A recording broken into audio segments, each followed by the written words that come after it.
Hello friends, എല്ലാവർക്കും മഹാലക്ഷ്മി സീരിയലിൻ്റെ പുതുപുത്തൻ വിശേഷങ്ങളിലേക്ക് സ്വാഗതം. അങ്ങനെ ഒട്ടുപാല ദിനേശൻ കുഞ്ഞിനെ കൊണ്ടുപോയി കളഞ്ഞു എന്ന് പറഞ്ഞ ആ സ്ഥലത്ത് അനന്തവും മാർക്കോയും കൂടി കുഞ്ഞിനെ അന്വേഷിക്കുന്നുണ്ടെങ്കിലും കുഞ്ഞിനെ കിട്ടുന്നില്ല. ഇനി നായ്ക്കൾ കുഞ്ഞിനെ കടിച്ചെടുത്ത് കൊണ്ടുപോയി കാണുമോ എന്നൊരു സംശയം മാർക്കോ പറയുന്നുണ്ട്. മാത്രമല്ല അങ്ങനെ പലതരത്തിലുള്ള സംഭവങ്ങൾ ആ പ്രദേശത്ത് ഉണ്ടായി എന്നുകൂടി മാർക്കോ പറയുന്നത് കേട്ട് വല്ലാതാവാണ് അനന്തു.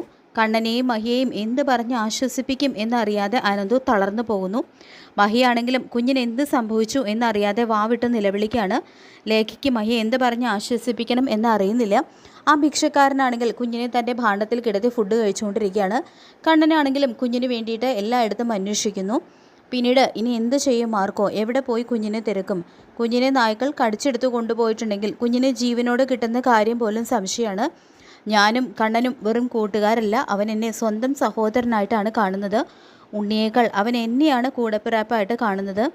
അങ്ങനെയുള്ളപ്പോൾ കുഞ്ഞിന് എന്തെങ്കിലും സംഭവിച്ചാൽ പിന്നെ എനിക്കവനെ ഫേസ് ചെയ്യാൻ പോലും കഴിയില്ല എന്ന് പറഞ്ഞുകൊണ്ട് അനന്തു പൊട്ടിക്കരയുന്നു.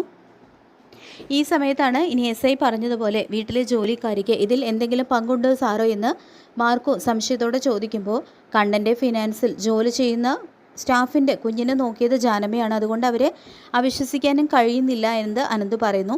പെട്ടെന്നാണ് നമ്മുടെ സിദ്ധിയായിട്ടുള്ള അമ്മ മാർക്കോയെ വിളിക്കുന്നത് പോലെ ഒരു ഉൾവിളി മാർക്കോയ്ക്ക് ഉണ്ടാവുന്നത്.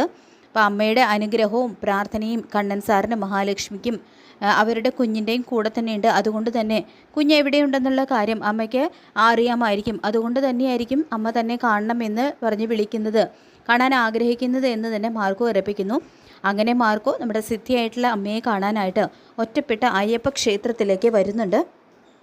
ഇതേ സമയം പ്രതാപനാവട്ടെ വളരെയധികം ആത്മവിശ്വാസത്തിൽ തന്നെയാണ്. കുഞ്ഞിനെ കാണാതെ പരക്കം പായുന്നുണ്ടാവും കണ്ണനും അവൻ്റെ കൂട്ടുകാരനുമൊക്കെ. കണ്ണൻ്റെ കൂട്ടുകാരൻ്റെ വീട്ടിൽ നിന്നും ഉയർന്നു കേൾക്കുന്നത് ലക്ഷ്മിയുടെ കുഞ്ഞിനെ കാണാതെയുള്ള വാവിട്ട നിലവിളിയായിരിക്കും. ദൈവം കാത്തുവെച്ച ദിവസങ്ങളാണ് അമ്മ ഇപ്പോൾ കടന്നു പോയിക്കൊണ്ടിരിക്കുന്നത്. ഇനിയാണ് യഥാർത്ഥ കളി തുടങ്ങാൻ പോകുന്നത് എന്നെല്ലാം പ്രതാപൻ പറയുന്നുണ്ടെങ്കിലും ലക്ഷ്മിയുടെ വയറ്റിലേക്ക് വിഷം ചെന്നിട്ട് പോലും ആ കുഞ്ഞിനൊന്നും സംഭവിച്ചിട്ടില്ല പ്രതാപ, അത് നീ മറന്നു പോകരുത്. കഴുത്തിൽ ഒരു മറുകുണ്ടായതൊഴിച്ചാൽ ആ കുഞ്ഞിനൊന്നും സംഭവിച്ചില്ല എന്നെല്ലാം മുത്തശ്ശി പറയുമ്പോൾ ഇത്തവണ അങ്ങനെയൊന്നുമല്ല അമ്മേ, ഒറ്റയ്ക്കൊരു കുഞ്ഞിനെ കിട്ടിയാൽ മാംസദാഹികളായ നായ്ക്കൾ അതിനെ വെറുതെ വിടൂ എന്നെല്ലാം പ്രതാപൻ പറയുന്നുണ്ടെങ്കിലും മുത്തശ്ശിയുടെ മനസ്സിലെ ആ ഭീതി വിട്ടുമാറുന്നില്ല കേട്ടോ. അങ്ങനെ നമ്മുടെ മാർക്കോ സിദ്ധിയായിട്ടുള്ള അമ്മയുടെ അടുത്തേക്ക് ചെല്ലുന്നു. അമ്മയാണെങ്കിൽ കണ്ണുകളെല്ലാം അടച്ച് ധ്യാനത്തിലാണ്. അപ്പോൾ മാർക്കോ വരുന്നത് തന്നെ അമ്മയ്ക്ക് മനസ്സിലാവുന്നുണ്ട്. അമ്മ പതുക്കെ കണ്ണുകൾ തുറക്കുന്നു. അപ്പോൾ മാർക്കോ ചോദിക്കുന്നുണ്ട്, എന്താ അമ്മ എന്തിനെ വിളിച്ചതുപോലെ എനിക്ക് തോന്നിയെന്നെല്ലാം പറയുമ്പോൾ കണ്ണൻ ബോൻ്റെയും ലക്ഷ്മി മോളുടെയും കുഞ്ഞിനെ കാണാതെ എല്ലാവരും വിഷമത്തിലാണെന്ന് അമ്മയ്ക്ക് അറിയാമെന്ന് പറയുമ്പോൾ അതേ അമ്മേ, കുഞ്ഞിനെക്കുറിച്ച് ഇതുവരെ ഒരു വിവരവും അറിയാൻ കഴിഞ്ഞിട്ടില്ല എന്ന് മാർക്കോ സങ്കടത്തോടുകൂടി പറയുന്നു. ഇനി കുഞ്ഞിന് എന്തെങ്കിലും ആപത്ത് സംഭവിച്ചു കാണുമോ അമ്മയെന്ന് മാർക്കോ ചോദിക്കുമ്പോൾ ഒട്ടും പേടിക്കണ്ട, ദൈവാനുഗ്രഹം വേണ്ടുവോളം ഉള്ള കുഞ്ഞാണ് ലക്ഷ്മി മോളുടെയും കണ്ണൻ മോൻ്റെയും ആ കുഞ്ഞിൻ്റെ രക്ഷാകവചം ആ കുഞ്ഞ് തന്നെ സ്വയം ഒരുക്കുമെന്നും അമ്മ പറയുന്നു. തുടർന്ന് അമ്മ തൻ്റെ ജ്ഞാനദൃഷ്ടിയിലൂടെ തെളിഞ്ഞ എല്ലാ കാര്യങ്ങളും മാർക്കോയെ അറിയിക്കുന്നു. ഒട്ടുപാല ദിനേശൻ എന്ന ഗുണ്ടയെ കുഞ്ഞിനെ തട്ടിയെടുത്ത് ഉപേക്ഷിക്കാനായിട്ട് ഏർപ്പാടാക്കിയത് പ്രതാപനാണെന്നും കരുണയുടെ സന്തോഷം കാണാൻ വേണ്ടിയാണ് അയാൾ ഇതൊക്കെ ചെയ്തതെന്നും മാത്രമല്ല കുഞ്ഞിപ്പോൾ ഒരു ഭിക്ഷക്കാരൻ്റെ കൈവശം ഉണ്ടെന്നും അമ്മ മാർക്കോയെ അറിയിക്കുന്നു. അപ്പോൾ എല്ലാം കേട്ട് ഞെട്ടിത്തെറിച്ച് പോവാണ് കേട്ടോ മാർക്കോ. ഉടനെ തന്നെ കുഞ്ഞിനെ രക്ഷിക്കാനായിട്ട് അവിടെ നിന്നും പുറപ്പെടുന്നു. അങ്ങനെ സമയം രാത്രിയോടടുക്കുന്നു. SI ആണെങ്കിലും കുഞ്ഞിന് വേണ്ടിയിട്ടുള്ള അന്വേഷണത്തിൽ തന്നെയാണ്. ഇതേ സമയത്താണ് കുഞ്ഞിനെയും ഭാണ്ഡത്തിലിട്ടുകൊണ്ട് ആ ഭിക്ഷക്കാരൻ വരുന്നത്. SIയെ കാണുമ്പോൾ തന്നെ അയാൾ ശരിക്കും പരുങ്ങുന്നുണ്ട്.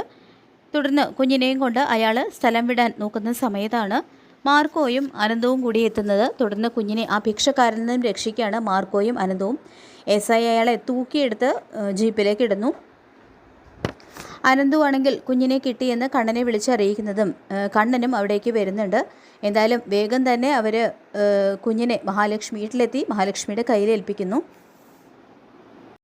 ഏതായാലും എല്ലാത്തിനും പിന്നിലെ ക്രൂരബുദ്ധി പ്രതാപനാണെന്നുള്ള സത്യം മാർക്കോ എല്ലാവരെയും അറിയിക്കുന്നു. അതുമാത്രമല്ല ജാനമ്മയ്ക്കും ഈ ഒരു കൊടിയ പാപത്തിൽ പങ്കുണ്ടെന്നുള്ള ഒരു കാര്യം കണ്ണനെയും മഹാലക്ഷ്മിയെയും അക്ഷരാർത്ഥത്തിൽ ഞെട്ടിക്കുന്നുണ്ട്.